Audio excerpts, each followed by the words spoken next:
Hello, welcome to another edition of Practical English, your smart guide to the English language. I am your host, Peter from Canada, coming to you by way of Sao Paulo, Brazil, and today we are going to look at the present simple.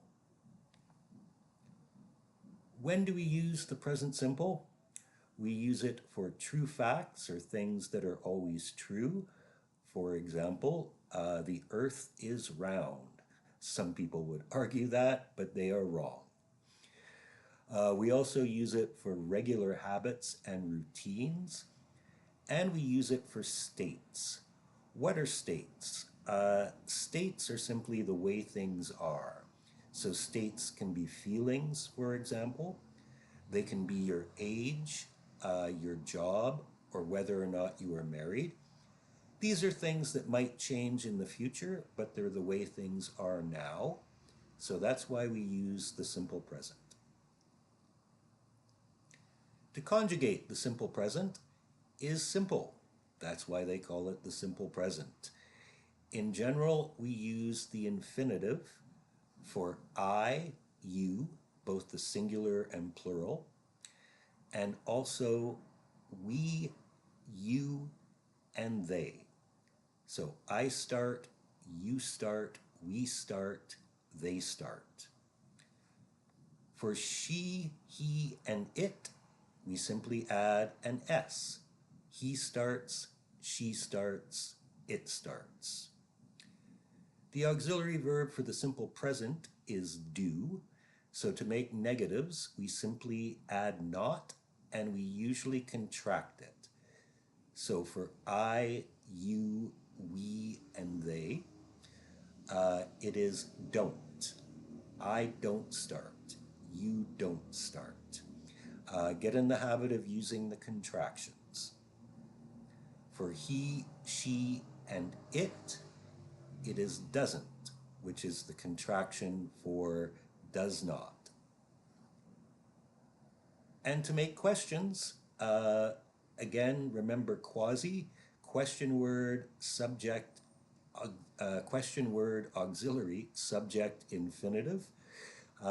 So the question word is do for I, you, we, and they. Do I start? Do you start? And in the third person, it is does. Does he start? Does she start? Does it start? There are some spelling rules for the third person. In general, we just add S at the end of the verb. But for verbs ending in a consonant and a Y, we lose the Y and add IES. So the third person version of study is studies, spelled STUDIES. And for verbs ending in SH, TCH, X, and double S, we add ES. So the third person version of go is goes, GOES. This is why does is spelt with an E, because do ends in O. We also use the simple present with adverbs of frequency, which are adverbs that describe how often we do things. If we do something 100% of the time, it is always. If we do something 0% of the time, it is never. And yes, we can use the simple present to describe negative routines. A good one to note here is the 5% one, hardly ever or rarely. Hardly ever trips people up because it is two words, so it's technically an adverb phrase. The placement of the adverb, it usually goes before the main verb. Daniel always passes his exams. Unless the verb is to be. If the verb is to be, it goes after the verb. He is always happy. All right, let's get some practice here. Let's make corrections to these simple present sentences. Our first example is an affirmative. He usually get up late. Now we We see the adverb usually is right where it should be, before the main verb, but the subject is he, third person. So the verb get should have an S at the end of it. He usually gets up late. Our second sentence is a question. Anna like music.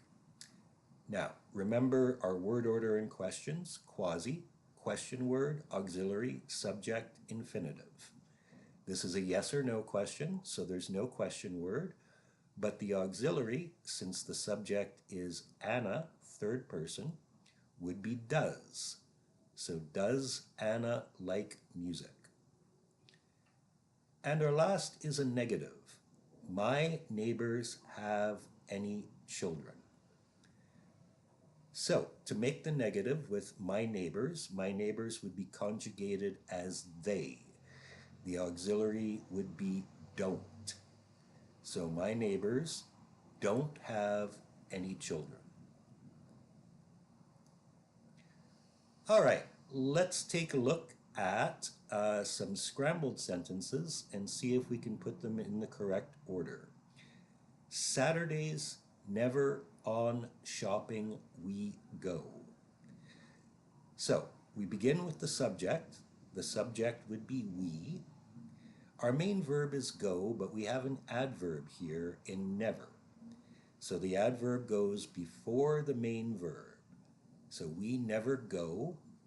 Shopping would be the object of the verb go. So we never go shopping.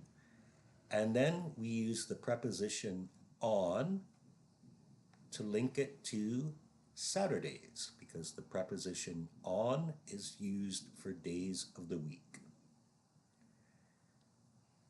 One more. In sometimes they breakfast bed have. Again, we begin with the subject, which is they. Your verb is have, but we have an adverb here, so that comes first. They sometimes have. The object of the verb is breakfast. And then again, we use the preposition in to link breakfast to bed. They sometimes have breakfast in bed, which is always a nice treat. All right, that's it. Thank you for listening. If you found this useful, please like and subscribe, and I will be back with another edition just as soon as I am able.